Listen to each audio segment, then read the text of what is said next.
Okay, so coronavirus, okay? Coronavirus, this is real, man.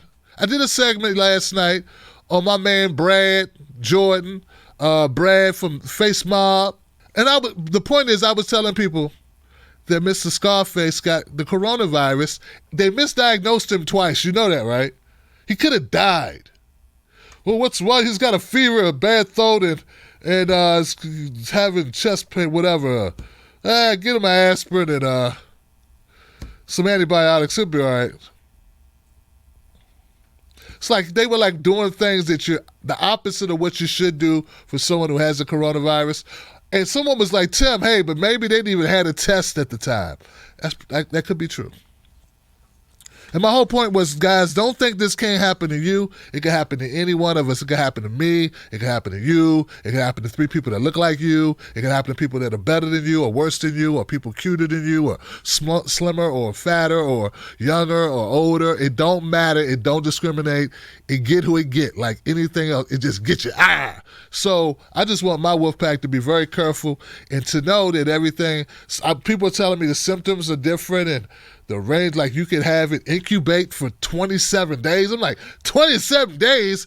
I just had a guy on the show who came from China with his wife, my man Kevin Ronka, filmmaker, and he was on the show. They quarantined him for 2 weeks. Now you telling me they only quarantined him half as long as they should have? Is that what you're telling me? Because everything I read said 2 to 5 days incubation before symptoms show for most people. So I don't know, man. People saying don't take ibuprofen, and like it's a lot of people just saying drink vitamin C and hot water, you'll be all right. Like I'm hearing like so much stuff. I don't know what's right. The only thing that look, my wife, she had to go out today. I was like, you can't go out. I went out last, but you can't go out. We don't have a mask, so we had to make masks. Like cutting shirts and stuff. It was a great YouTube video out there about making your own mask. So we made a mask. Like I had to write the rules on the refrigerator. No outside without a mask. She said, I look like a ninja. I said, you look like a badass ninja that's going to not make us sick, though. That's what you look like. You look like somebody trying to live. It's getting real, guys. Jokes aside, it's getting real. All right. How real is it getting, Tim Black? It's getting so real, the U.S. now has the most known cases worldwide, surpassing China and Italy. A total of 3.3 million unemployment claims were filed in the U.S., the highest number of initial jobless claims in history. The U.S. House approved a historic $2 trillion coronavirus response stimulus package. UK Prime Minister Boris Johnson tested positive for the COVID-19. Nearly a third of the world's population are living under coronavirus-related restrictions. That's how bad it's getting, Johnson. Pretty bad. Johns Hopkins showed the total number of coronavirus cases as 101,707. The total number of deaths in the U.S. as 1,544. Confirmed COVID-19 cases in the U.S. surpassed 100,000 today, doubling in just 3 days. As the pandemic accelerates and the U.S. rolls out broader testing measures. The pandemic is accelerating according to the World Health Organization. Director General Tedros. It took 67 days from the first reported case to reach 100,000 cases. 11 days for the second 100,000 cases. And just 4 days for the third 100,000 cases. Confirmed U.S. cases passed 50,000 on Tuesday, up from 5,000 last week. At the beginning of the month, there were roughly 100 confirmed cases in the U.S. On Thursday, confirmed cases in the U.S. surpassed that, both of China and Italy, as I said earlier, making the country the largest outbreak in the world, U.S. So all of this has caught Donald Trump by surprise, obviously. He was noted earlier saying, it's no big deal. Don't be so nice. Don't be so nice. We're good. We're America. We're good. We don't have anything to worry about. We got plans. We'll just knock this out. It's just the code. We just keep it moving, Johnson. Put some Vicks vapor rub on your chest. Keep on going. Go to work. And then this happened. great job for the state of Washington, and I think the governor, who's a failed presidential candidate, as you know, he leveled out at zero in the polls. He's constantly tripping, and I guess complaining would be a nice way of saying it. We're building hospitals. We've done a great job for the state of Washington. Michigan, all she does is she has no idea what's going on, and all she does is say, oh, it's the federal government's fault. And we've taken such great care of Michigan. You know the care we've taken of New Jersey. I think if you ask Governor Murphy of New Jersey, how are we doing? I think he'd say great. I think. He's a Democrat. Governor Cuomo has really said we're really doing a great job. And I saw the news conference where he was thanking the people from FEMA, the people from Army Corps of Engineers this morning. I mean, they built a hospital like in 3.5 days. And it's a big hospital in the Javits Center. And they're building medical facilities in different parts of New York. And Governor Cuomo's been appreciative. But, you know, a couple of people aren't. We have done a hell of a job. The federal government has really stepped up. Well, what I'm asking is, what more specifically do you want the governor of Washington? All I want them to do, very simple. I want them to be appreciative. I don't want them to say things that aren't true. I want them to be appreciative.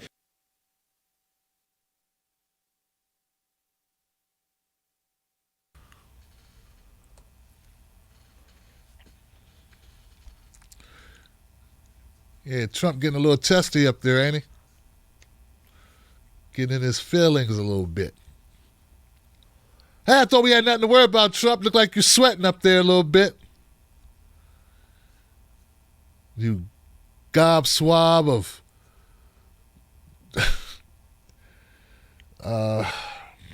irredeemable glaucoma, collagenous gelatin, backsided, coagulated. That's the word. You coagulated hemoglobin. No, so anyway, the point is that he just doesn't seem so, I thought nothing to worry about. Everything was nonchalant. Now we got problems getting testy, going after people being petty, calling out people because, you know, they don't like your response. And look, I don't know. Some things are probably politically motivated. Hold on a second. I'm sure some things are politically motivated. Doesn't mean that we were prepared for this. I read, and when I say we, I mean you, Trump. I don't have to be prepared for it. I don't run the country. I run TTL Media, employee of one. You got to be prepared. I was reading how Donald Trump keeps saying how he was left this thing in his lap and he didn't know. Like, it's all jacked up. It's like, it's just so bad, but it was bad when he got it, and no one ever knew this could happen. And Trump, I understand that the Obama administration ran you through a scenario just like this, and you would probably know that if you hadn't fired 2/3 of your staff who were at those meetings. Yeah, because this simulation, like a pandemic, is something governments pretty much do prepare for. Now, like I stated, some things are politically motivated. They take shots at you. But yeah, Trump's always about avoiding blame. I don't think Trump has ever said it was him. I don't even think he's admitted that he's fathered those children. Yeah, his kids, he probably don't even admit he did that. He's like, you know, probably up until a couple years ago. It's probably like, I don't know if these are my kids, you know. Not going to admit I did anything. I didn't do anything. I don't know where they came from. So nice.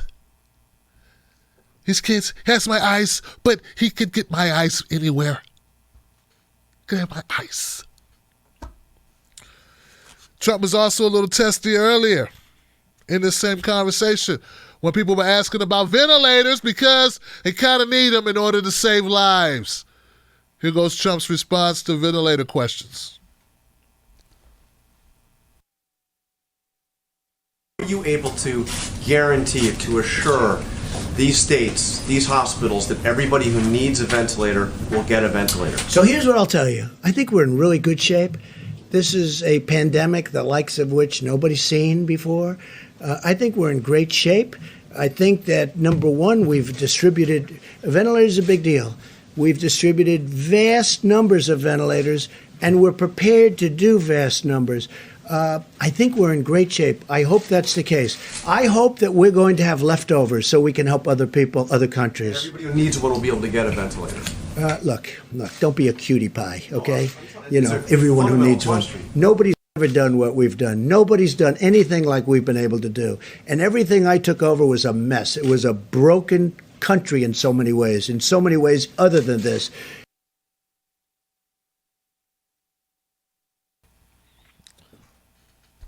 Yeah, the whole everything I took over was jacked up.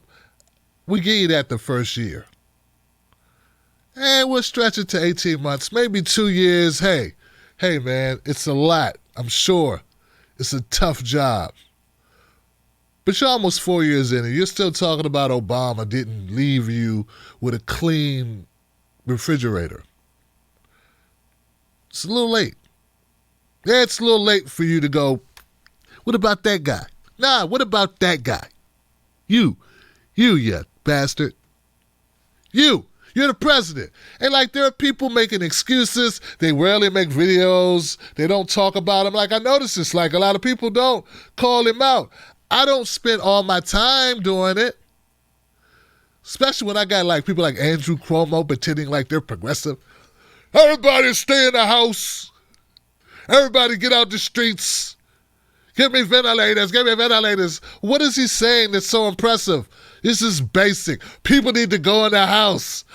That Andrew Cuomo should be president.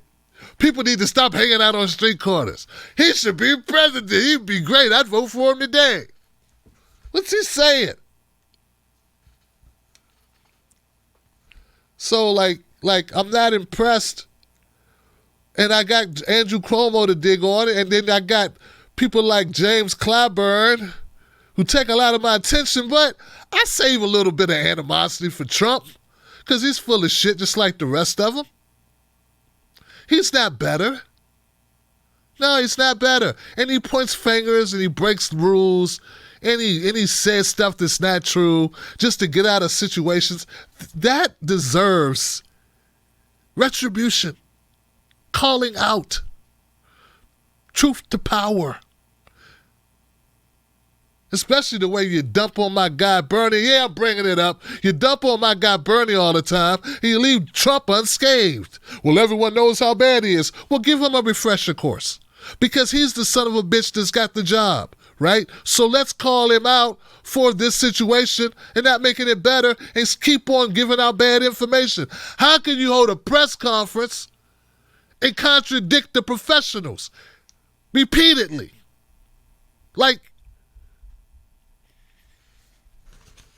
Just saying it doesn't, I'm just pointing it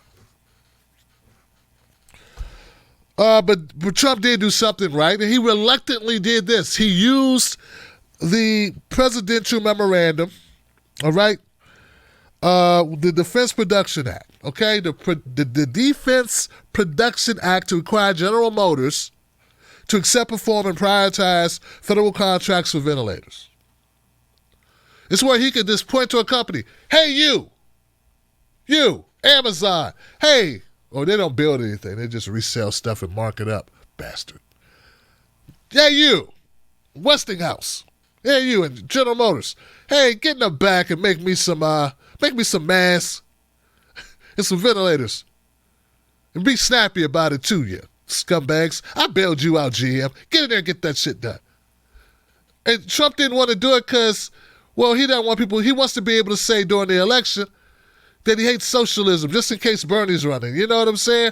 And it's sort of like socialism when companies do stuff for people. Hey, that's socialism.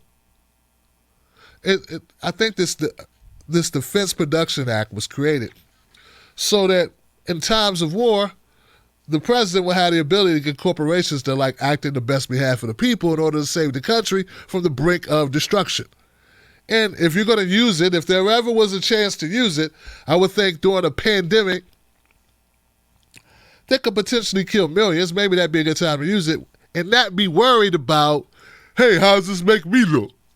Hey, it's going to take away my talking points. Hey, whatever. It's going to take away my talking points. I won't be able to use that on the thing. Goofball. So yeah,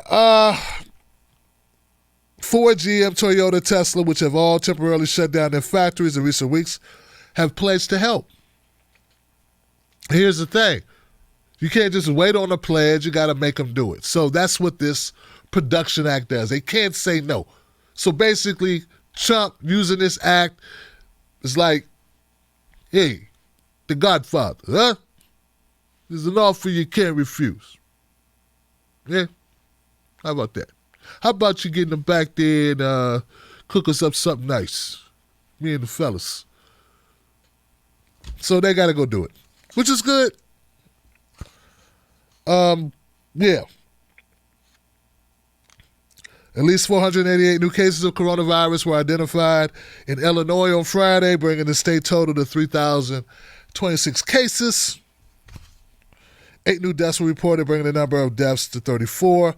Patients who confirmed cases ranging from 1 to 99, according to the release. 86% of the fatalities are in those older than 60. The Army Corps of Engineers say they will convert a Chicago Convention Center to treat 3,000 coronavirus patients. All right, that's enough for the coronavirus. Every channel's talking about it. But just in case you don't watch every channel, just in case you watch us, I want to make sure you understood what's going on, Johnson. Now remember, be safe. Wash your hands a lot. Wash your hands so much. What somebody say? Wash your hands like you just got through eating jalapenos by hand, and now you need to change your contact lens. That's how much you need to wash your hands. Do that like every 20 minutes. Just keep some soap in your pocket.